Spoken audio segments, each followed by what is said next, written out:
네, 안녕하십니까. 우리가 지난 시간에는 기후위기와 탄소 중립이라고 하는 용 문제를 다루는 데 있어서 먼저 환경이라는 것이 무엇인지 그에 대한 정의를 갖다 이제 살펴봤고요. 또 이 환경이라고 하는 것이 우리나라 환경정책 기본법에 의하면 자연환경과 생활환경 이렇게 나뉘어진다고 얘기를 했고, 요거는 이제 유엔에서 정한 그 유엔 환경 계획 기구라고 하는 데서도 거의 유사한 그런 형태로 정의가 된다라고 설명을 드렸어요. 그러나 이 바로 이제 환경과 관련된 이런 것들의 어떤 그 문제를 갖다 일으키는 그런 경우를 갖다 이제 환경 오염, 여기에는 어떤 재산상의 피해라든가 또는 우리 사람에 대한 어떤 건강에 대한 피해라든가 이런 것들을 전부 이제 환경 오염 또는 넓은 의미에서 이제 환경 문제 이렇게 이제 정의를 내렸었고, 또 이 환경 문제와 관련된 그러한 이제 원인이 도대체 환경 오염을 일으키고 환경 문제를 일으키는 그런 원인들이 어디에 있는지에 대한 사항을 갖다 이제 지난번에 같이 살펴봤었는데요. 이번 시간에는 우리가 이제 환경 문제 중에서 특히 최근에 더 우리가 집중하고 있고 또 심각하다라고 이제 느껴지는 이제 그러한 내용들 중에 바로 이제 살펴본다면은 우리가 전 지구적인 그러한 이제 환경 문제를 갖다 들 수 있는 것이죠. 자, 그렇다면 이게 어떤 그 한 국가 또는 한 지역에 국한되지 않고 전 지구적으로 문제가 되는 그러한 내용들은 어떤 것들이 있을까? 앞에서도 잠깐 이야기를 하긴 했었지만은요. 제일 먼저 들을 수 있는 것이 지구 온난화. 지구 온난화는 이제 기후 변화 또는 기후 위기라고도 이야기를 하죠. 그리고 그와 더불어서 오존층 파괴라든가 또는 산성비의 문제, 또 사막화의 문제, 또 생물 다양성의 문제, 그리고 나아가서는 환경 호르몬의 문제. 환경 호르몬은 내분비계 장애 물질, 뭐 이렇게도 이제 표현을 합니다. 이러한 물질에 대한 문제뿐만이 아니라 또 미세먼지의 국경 이동이라든가 또는 해양 폐기물, 해양 오염인 것이죠. 특히 최근에 이제 문제가 되고 있는 것은 플라스틱 폐기물들, 이런 것들이 바다로 흘러 들어가서 결국에는 이 바다에서 또 오랜 시간 동안 머물면서 부딪히고 또 분해가 되고 그러면서 미세 플라스틱이라고 하는 그런 새로운 문제까지 야기시키고 있는 이러한 굉장히 다양한 요소들이 우리가 이야기하고 있는 전 지구적인 환경 문제예요. 그 중에서도 특히 아주 심각하게 다가오고 있는 문제가 사실은 지구온난화, 지구위기라고 하는 이제 그런 문제인데요. 이러한 지구온난화, 지구위기의 문제는 여기에 전 지구적인 환경 문제와 연관이 되어 있는, 직접적으로는 예를 들어서 사막화의 문제라든가 또 다른 걸로는 생물 다양성의 문제라든가, 생물 다양성의 문제는 지구가 따뜻해짐으로 인해서 온도가 변하면은, 이 환경의 온도가 변하면은 거기에 적응 못하고 멸종을 하거나 도태되는 그런 생물종들이 꽤 많거든요. 이제 그러한 이제 직접적인 문제들도 연관이 되어 있고, 또 뭐 아주 조금 연관성이 조금 적기는 하지만 미세먼지의 국경 이동이라든가 이런 것도 날씨의 변화라든가 또 이런 것들에 의해서 굉장히 빈번하게 일어나기도 하고 그렇거든요. 이러한 요소들이 사실은 전부 지구 온난화와 연관이 되어 있는, 즉 기후 위기 또는 기후 변화라고 하는 그러한 이제 요소들하고 연관이 되어 있는 문제죠. 그래서 오늘 여러분들하고 같이 이야기할 내용은 바로 이러한 기후 위기, 또 기후 위기를 갖다 우리가 어떻게 극복할 것인가라고 하는 차원에서의 탄소 중립과 관련된 이야기를 중점적으로 해볼 예정입니다. 자, 그래서 먼저 그렇다면 바로 이 지구온난화란 무엇이냐? 지구온난화는 이렇게 우리가 정의를 하고 있습니다. 지구의 보통 이제 지상의 평균 기온이 한 15도 정도로 그렇게 이제 유지가 되고 있다고 해요. 바로 이 15도 정도로 유지가 되고 있는 것은 태양으로부터 이렇게 지구에 이제 전자기파라고 하는 형태로 빛을 통해서 전달이 된 열이 지구에 이제 도달하게 되면은, 물론 이제 일부는 뭐 반사가 되기도 합니다. 지구에 도달하지 않고 대기권에서 도달이 되게 되면 이게 이제 지구에 흡수가 돼가지고 소위 따뜻해지면서 복사열이라고 하는, 이런 것들을 갖다 이제 방출을 하게 되는데요. 이런 것들이 또 방출을 하게 되면 전부 대기권 밖으로 빠져나가는 것이 아니라, 일부는 또 그 안에서 다시 이제 머물게 되는 그런 형태를 갖다가 유지를 하면서 이러한 그 에너지들이 이제 조절이 되고, 그로 인해서 약 한 15도 정도로 유지가 되고 있는데, 그렇지만 이러한 이러한 상황이 지난 20년 동안에 한 지구의 평균 온도를 0.5도씩 상승시켰고요. 또 더 나아가서는 21세기 중반, 그러니까 2000년대 이제 중반, 이제 2050년 정도, 이런 정도가 되면은 한 지구의 평균 온도가 예전보다 1도씨 정도 상승할 것으로 그렇게 예상을 하고 있어요. 이러한 지구 온난화라고 하는 것은 인간 활동으로 인해서 대기 중으로 배출이 되는 여러 가지 요소 중에서의 이산화탄소라든가, 또는 축산 폐수 등에서 발생하는 그런 메탄, 또는 농업 이런 데서 이제 많이 사용이 된 그런 이제 질소 비료가 분해되면서 발생하는 아산화질소, 이러한 것들을 우리가 이제 온실가스 이렇게 이야기를 하거든요. 이런 것들이 결국은 이제 대기로 방출이 되게 되면은, 바로 이런 이제 온실가스들이 결국은 아까 말씀드렸던 것처럼 지구의 복사열에 의해서 방출이 되는 그러한 이제 열들이 밖으로, 사실은 지구 밖으로 이제 빠져나가기도 하고 그래야 되는데, 이러한 온실가스들이 마치 온실과 같은 역할을 갖다 함으로써 다 밖으로 빠져나가지 못하고 지구에 머물게 되는, 그래서 그 온실 효과로 인해서 대륙권의 기온이 상승하는 그런 현상을 갖다 우리가 바로 지구온난화라고 얘기를 하고요. 바로 이러한 온실가스 농도 증가에 따라서 지구 복사열의 흡수가 과다하게 일어나서 결국에는 지구 에너지 균형이 깨지고 지구 온도가 점점 높아지는 그러한 현상을 갖다 이제 보이게 되는 것이죠. 바로 이것이 이제 지구 온난화예요. 자, 그렇다면 조금 전에도 제가 말씀은 잠깐 드리긴 했지만, 이 지구 온난화의 메커니즘은 어떻게 되느냐?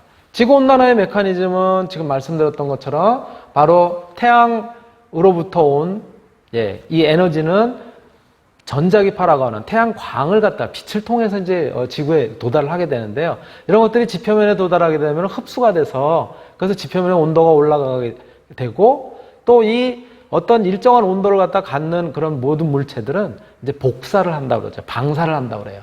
그래서 이 복사열이 대기권으로 다시 이제 방출이 되게 되는데, 이때 대기권에 이제 가스 이런 것들이 이제 존재를 하게 되면 이제 복사열들이 차단되는 거예요. 즉, 이렇게 태양으로부터 온 그 이제 비대 에너지를 통해 가지고 온 에너지가, 빛을 통해서 들어온 에너지가 일부는 대기권에서 이제 반사가 되고 흡수가 돼서 지구에 흡수가 돼 가지고 요것들은 이제 지구의 온도를 높임과 동시에 그 복사 에너지가 방출이 된단 말이에요.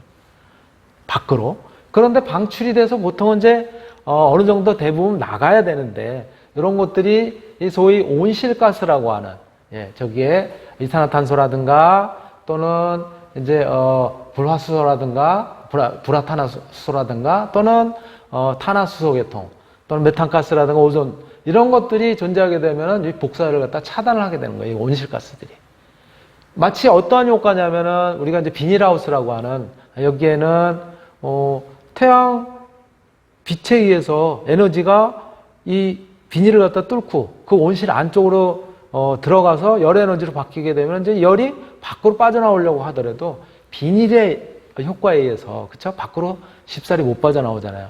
이러한 비닐하우스처럼 마치 지구에서도 그런 현상이 이제 일어난다는 거죠. 그래서 온실의 원리, 그래서 유리라고 하는 것은 이제 가시광선을 갖다 통과를 시키지만 이것이 열로 바뀐 적외선들, 이런 것들은 차단을 시킨다는 거죠.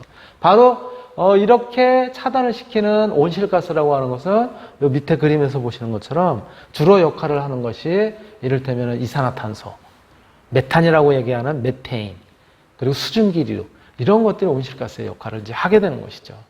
이것이 이제 온난화, 지구온난화의 이제 메커니즘이 되게 되는데요. 바로 그러면 이 지구온난화를 일으키는 주요 원인은 뭐냐? 조금 전에 우리가 말씀 나눴던 것처럼 온실가스예요. 그런데 이 온실가스는 특히 우리 인류가 화석 연료를 갖다가 많이 사용함으로써 특히 산업혁명 이후에 이 대기 중의 이산화탄소 농도가 계속 증가를 하고 있다는 거예요. 그래서 지금으로부터 2000년 전에는 이제 지구 최후의 빙하기라고 우리가 보통 얘기를 하는데요. 이때 그 지구상에 존재하는 대기권에 존재하는 이산화탄소의 농도는 대략 추정을 하건대 190 ppm 정도가 됐었다고 하거든요. 근데 이게 이제 산업혁명 직전에는 대략 이산화탄소 농도가 270 ppm 정도까지 이제 상승을 한 거예요. 그런데 산업혁명 후부터 현재까지는 이 이산화탄소의 농도가 60 ppm. 이거는 이제 적게 표현을 한 거고요. 지금은 거의 2020년 아니에요? 올해가 이제 2021년 아니에요? 2000년대에 들어서는 거의 400 ppm 가까이 이렇게 증가가 되어 있는 그런 상태라고 이야기를 하고 있습니다.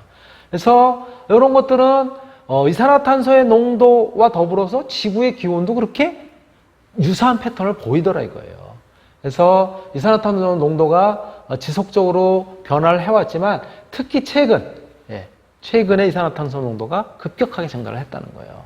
그래서 1800년대에 존재했었던 210 ppm 정도였었던 것이 2000년대에 들어와서는 거의 370, 350, 550 이게 지금 걷잡을 수 없게 그리고 2050년대에 가면 600 ppm까지 가지 않겠느냐라고 이렇게 예측을 하고 있는 것이죠. 바로 이러한 것들이 결국은 주요 이제 원인이 되는 그러한 형태에 있는 것이고요. 자, 그렇다면 이렇게 이야기하는 지구 온난화의 주요 원인들, 기후 변화의 주요 원인들이 뭔지에 대해서 다시 한번 정리하는 차원에서 우리 영상 한번 같이 보시겠습니다. 과학자들은 온실가스에 주목하고 있습니다. 대표적인 온실가스인 이산화탄소입니다. 농도가 오를수록 지구의 평균 기온이 오르죠. 온실가스에 갇힌 복사에너지가 대기를 빠져나가지 못하면서 지구의 기온이 오르는 겁니다. 우리나라의 2017년 온실가스 배출량은 7억 900만 톤입니다. 1990년 2억 9,200만 톤에서 꾸준히 증가 추세입니다. 그러면 온실가스는 어디에서 오는 걸까요? 크게 에너지와 산업공정, 농업과 폐기물 분야로 나눠볼 수 있습니다. 먼저 에너지 분야입니다. 연료를 직접 태워서 에너지로 쓰는 경우인데 2017년 기준 6억 1,500만 톤입니다. 특히 전기를 만드는 거죠. 에너지 산업이 2억 7천만 톤, 철강 산업이 1억 8,600만 톤, 그리고 자동차와 같은 탈 것의 연료가 9,800만 톤입니다. 다음은 산업공정입니다. 화학과 금속 산업을 말하는데 배출되는 온실가스는 5,600만 톤이고요. 농경지와 토양, 가축의 장내 발효, 트름입니다. 또 분뇨 등에서 나오는 게 2,000만 톤, 그리고 마지막으로 폐기물을 매립하거나 소각하고 하수를 처리하는 과정 등에서 1,600만 톤의 온실가스가 배출됩니다. 온실가스에도 여러 종류가 있습니다. 대표적인 건 이산화탄소인데요. 전체 온실가스의 91%를 차지합니다. 몇 가지 눈에 띄는 건 에어컨 냉매로 쓰이는 수소불화탄소는 1990년 이후 10배 가까이 증가했고요. 아래 두 가지는 반도체를 생산할 때 나오는데요. 육불화황은 38배, 과불화탄소는 최초 통계가 시작된 1992년 이후 7,700배가 늘었습니다. 반도체 강국의 이면입니다. GDP, 국내 총 생산이 늘수록, 그러니까 우리 경제가 발전할수록 온실가스 배출량도 함께 늘어납니다. 무슨 뜻일까요? 사람이, 바로 우리가 지구를 뜨겁게 만들고 있다는 뜻입니다. EBS 뉴스 이혜정입니다. 네, 아주 지구온난화 현상에 대해서 자세한 그런 이제 정리된 설명을 갖다 이제 보실 수 있었는데요. 자, 그렇다면 이렇게 이산화탄소라든가 온실가스들에 의해서 지구가 따뜻해지고 있다. 즉, 지구의 온도가 점점 높아지고 있다. 이러한 그 이론에 대해서는요, 이미 1938년 거의 스튜어트 칼렌더라고 하는 이분이 이야기를 했는데 이 학자가 제일 먼저 이야기를 한 건 아니에요. 그 이전에도 이미 주장했었던 학자들이 푸리어라든가 또 여기에도 표현이 되어 있지만은 아레니우스라든가 이런 학자들이 지구를 갖다 따뜻하게 하는 이러한 이제 온실가스들이 존재한다라고 하는 것들을 얘기를 했었고요. 1938년에 바로 거의 스튜어트 칼렌더라고 하는 사람은 지구의 온도 그리고 이산화탄소를 갖다 측정을 했더니 그것이 지속적으로 증가하는 그런 경향이 나타난다라고 하는 것들을 갖다 이제 발견을 하고 이걸 학회에 보고한 바가 있어요. 그런데 바로 이 사람은 자기가 찾아보고 그래 봤더니 자기가 독단적으로 처음에 이게 한 것이 아니라 이미 already 그랬잖아요. 이미 아레니우스라고 하는 그런 학자에 의해서 이러한 그 지구 온난화라고 하는 이런 것들이 예측이 됐었고 그러한 것들을 이 아레니우스라고 하는 사람이 제시를 한 그런 사례가 있다라고 하는 부분까지 설명을 했습니다. 이야기를 했는데 컬리그라고 하는 얘기는 뭐냐면 영어 단어로 그 동료들, 같은 학자들이라든가 이런 사람들은 skeptical 그랬어요. 뭐냐면은 의심을 했었다는 거예요. 믿지 않았다는 거예요. 에이 말도 안 돼 라고 했었다는 거예요. 그러나 이 칼렌더에 의한 바로 지구온난화 즉 이산화탄소라든가 온실가스에 의해서 따뜻해지고 있다 지구가 라고 하는 그런 주장은 이후에 거의 정설로 이제 굳어지게 되는 것이죠. 이렇게 선구적인 그런 이제 연구를 했었던 사람들도 있는데요. 바로 이 학자들 또 연구한 사람들이 그 당시부터 지속적으로 하는 그런 이제 온실가스들은 어떤 것들이냐면요. 한번 살펴보신다면 아까도 잠깐 나왔었지만은 이 온실가스는 크게 6가지 6대 온실가스라고 이야기를 합니다. 여기에는 조금 전에도 설명이 있었듯이 제일 첫 번째가 이산화탄소예요. 두 번째가 메탄이라고 하는 거죠. 세 번째가 수소불화탄소, 그리고 과불화탄소, 그리고 육불화황 이런 것들이 있고요. 그리고 마지막으로 아산화질소 이런 것들이 있어요. 물론 조금 전에도 이제 설명이 있었던 것처럼 이산화탄소는 우리 산업화 과정에서 많이 나오게 되는 거죠. 그렇죠? 메탄이라고 하는 것은 이제 가축을 사육하는 과정에서도 이제 나오고 또 음식물이라든가 여러 가지 부패하는 과정에서도 나오게 됩니다. 수소불화탄소, 과불화탄소, 육불화황 이런 거는 반도체 세종 공정이라든가 또는 냉매라든가 뭐 전자제품 이런 데 이제 포함이 되어 있는 거고요. 아산화질소는 농업에서 많이 발생하는 것들이에요. 자, 그렇다면 이 중에 우리가 보통 얘기할 때는 이산화탄소가 아주 그 온실가스에게 가장 치명적인 거다라고 얘기를 하고 있는데 과연 그럴까요? 자, 얘네들이 어떤 정도 기여를 하고 있는지 그거를 갖다 이제 같이 한번 살펴보면은 주요 배출은 조금 전에 제가 설명을 드렸고요. 각 물질에 대해서 이산화탄소의 지구 온난화 지수를 1이라고 했을 때 다른 물질들은 어느 정도 그러면은 지구 온난화에 기여를 하느냐? 놀랍게도요. 메탄 같은 경우는 이산화탄소의 21배 정도 기여를 합니다. 아산화질소는 310배, 310배예요. 그런데 수소불화탄소라든가 과불화탄소, 육불화황 같은 경우는 적게는 1300배에서부터 시작해서 많게는 23,900배까지 엄청난 지구온난화에 기여를 해요. 그런데 왜 저 이산화탄소를 가지고 뭐 탄소 중립이니 이런 얘기를 하냐는 거예요. 보시면은 온실력과 기여도가 이산화탄소가 가장 높아. 왜 그럴까요? 저기 보시면은 밑에 우리나라의 경우에 국내 총 배출량을 보더라도 88.6%예요. 전체. 그리고 이러한 이제 세정제라든가 이런 데 쓰이는 건 3.8%. 또 아산화질소 2.8%. 메탄 같은 경우도 4.8%밖에 안 돼. 그러니까 기여하는 바는 적지만 양이 너무 많다는 거예요. 그러다 보니까 가장 커다란 그런 이제 기여 요소가 이산화탄소라는 거예요. 그리고 또 하나는 뭐냐면은 대기 내에 체류하는 기간이 이산화탄소가 가장 오래요. 50에서 200년 정도 체류를 한다는 거예요. 메탄 같은 경우도 쉽게 분해가 돼서 20년 정도. 아산화질소 120년, 그 다음에 나머지 냉매 같은 경우가 65에서 130년인데 이산화탄소가 가장 길단 말이에요. 그러니까 지구의 온난화에 제일 크게 기여를 하고 있다는 것이죠. 바로 그러한 요소들을 갖다 이제 우리가 이야기를 하는 거고, 자 그렇다면 대기 중에 이산화탄소의 농도 추이는 어떻게 나타나고 있느냐? 예. 바로 대기 중에 이산화탄소 농도의 추이는 1960년도 예, 근래죠. 그때서부터 지금도 계속 증가를 하고 있다는 거예요.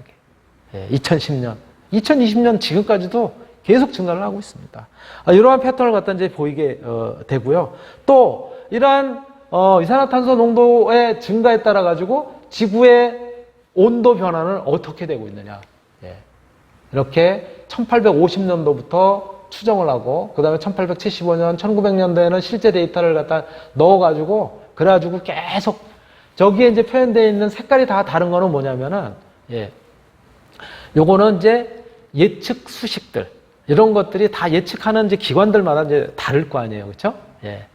그것들을 갖다가 지금 종합해서 색깔로 나타낸 거예요.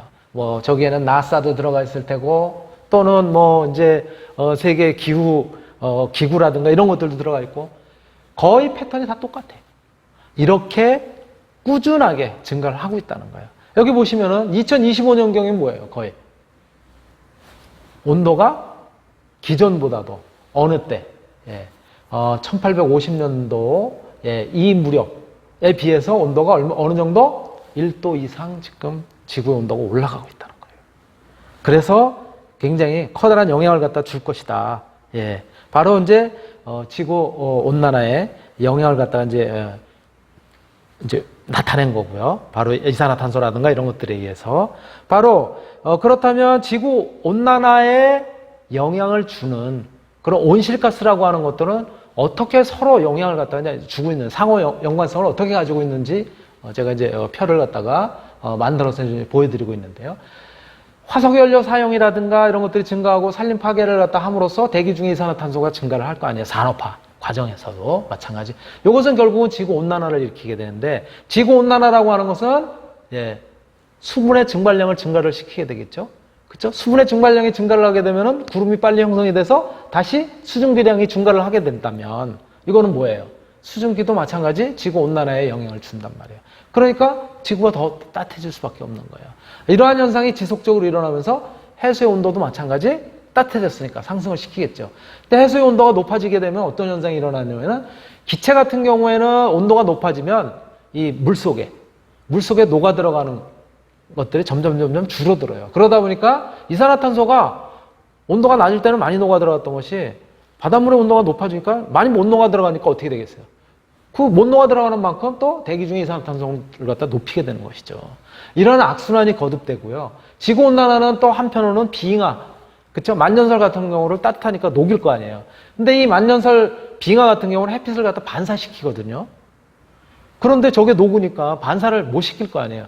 그러니까 그만큼 또 지구가 따뜻해질 거예요.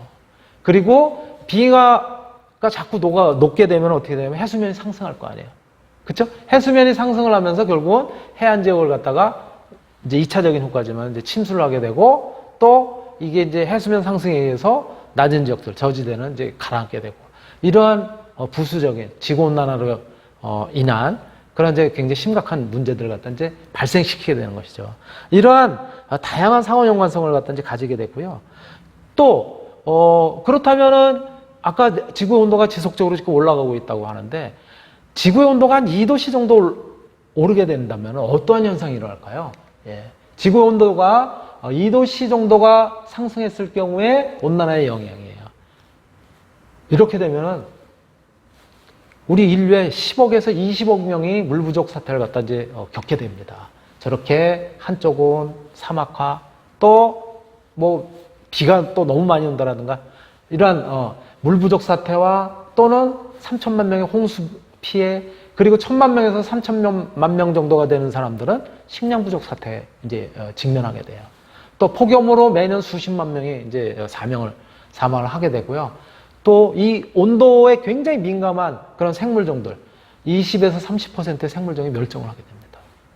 더불어서 뭐 여러분들 잘 아시는 것처럼 빙하라든가 만년설들이 녹게 되는 거죠. 해수면이 상승을 하겠죠. 그렇죠? 해수면이 상승을 하게 되면은 투발루라든가, 예, 태평양 에 존재하는 투바루라든가, 또는 여러분들이 뭐 잘 알고 있는, 그렇죠? 인도양에 존재하는 이제 그러한 섬들, 우리가 이제 휴양지로 이제 많이 알려져 있는 그런 섬들 같은 경우도 다 이제 지구상에서 없어질 거란 말이에요. 이러한 심각한 그런 이제 상황에 이제 빠지게 될 거란 말이에요. 그런데 2도씨 상승했을 때 온난화 영향들이 이렇게 이제 심각하게 지금도 나타나고 있습니다, 사실은. 그런데 이게 지구의 온난화 현상이 예상보다 너무 빨리 진행되고 있다는 거예요. 사실은 1도 정도가 아까도 잠깐 보셨던 것처럼 2000년대 중반에 들어가면 1도 정도 높아질 거라고 하는데 지금 그거보다 더 빠른 속도로 지금 증가를 하고 있다는 거예요. 그 영상 같이 한번 보실게요. 지구 온난화가 예상보다 훨씬 빠른 속도로 진행 중이라는 연구 결과가 나왔습니다. 50년 뒤에 2도 정도 상승할 걸로 봤던 지구의 온도가 5도 이상 치솟을 거란 내용인데, 자, 이렇게 되면 어떤 일이 벌어지게 되는 건지 서동균 기자가 취재했습니다. 남태평양의 작은 섬나라 투발루, 바다에 선을 그은 듯 육지가 가늘게 이어져 있습니다.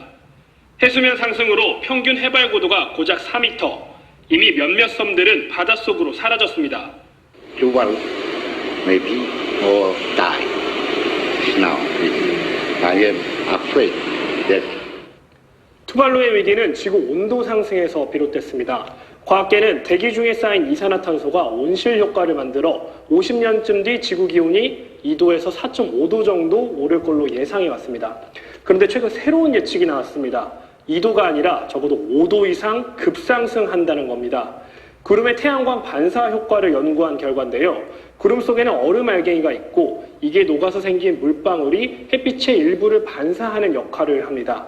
그런데 온난화로 구름 속 온도가 더 올라가서 얼음 알갱이가 다 녹아버리면 햇빛을 반사할 물방울을 만들지 못해 온도 상승이 더 빨라진다는 겁니다.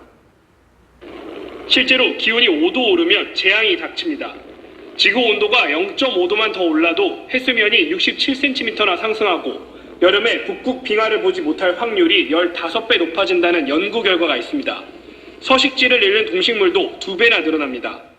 한 3도 정도 높게 오였다는 것 자체가 이상기상, 이상기후 이런 것들의 발생 빈도가 급격하게 늘어날 수 있다는 것과 같은 맥락으로 과학자들은 인류가 지구 온도 상승 속도를 25배나 빠르게 만들었다며 온난화의 심각성을 경고합니다.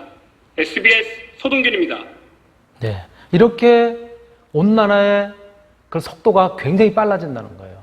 그러다 보니까는 과학자들뿐만 아니라 세계에서 굉장히 이런 것들이 이슈가 되고 있고요. 사실은 꽤 오래전에 어떠한 내용들이 나왔냐면은 6도의 멸종이라고 하는 이런 책을 갖다가 마크 라이너스라고 하는 이 사람은 이제 저널리스트이기도 하고 또 환경운동가이기도 해요. 이 사람이 이 책을 갖다 이제 지었는데 이 6도의 멸종은 지구의 온도가 1도 올라갈 때 어떠한 변화들이 일어날지 또 2도가 올라갈 때는 어떠한 변화들이 일어날지 이런 것들에 대해서 이 책에다 이제 서술을 해놨어요. 그리고 결국은 5도가 되면은 악순환이 이제는 걷잡을 수 없는 그런 상태에 빠지게 되고 6도가 되면은 이제 인류의 멸종이 시작이 된다라고 하는 그런 내용들을 갖다 이 책에서 이제 서술을 하고 있고요. 이 책은 우리 대학 도서관에도 주문을 해서 비치를 해놨으니까 꼭 한번 읽어보도록 하시고요. 이 내용을 갖다 아주 짧게 요약해 놓은 그런 영상을 갖다 같이 한번 보시도록 하겠습니다. 네. 6도의 멸종. 기온이 1도씩 오를 때마다 세상은 어떻게 변할까? 이 책은 환경과학 분야 책입니다. 1도부터 6도까지 지구의 온도가 1도씩 오르면 일어나게 되는 일들을 생생하게 전하고 있어요. 저자 마크 라이너스는 지구의 기온이 단 2도만 올라도 지구는 지옥이 될 것이라고 경고합니다. 그렇다면 1도가 오르고 2도가 오르고 그리고 6도까지 올랐을 때 지구는 어떻게 될까요? 1도가 오르면 산과 들에서 재앙이 시작됩니다. 가뭄이 닥치고 농토에는 모래층이 드러납니다. 2도가 오르면 한쪽은 목이 말라 죽고 다른 쪽은 물에 빠져 죽는 경우가 생깁니다. 바닷물은 산성이 되어 바다의 환경도 변합니다.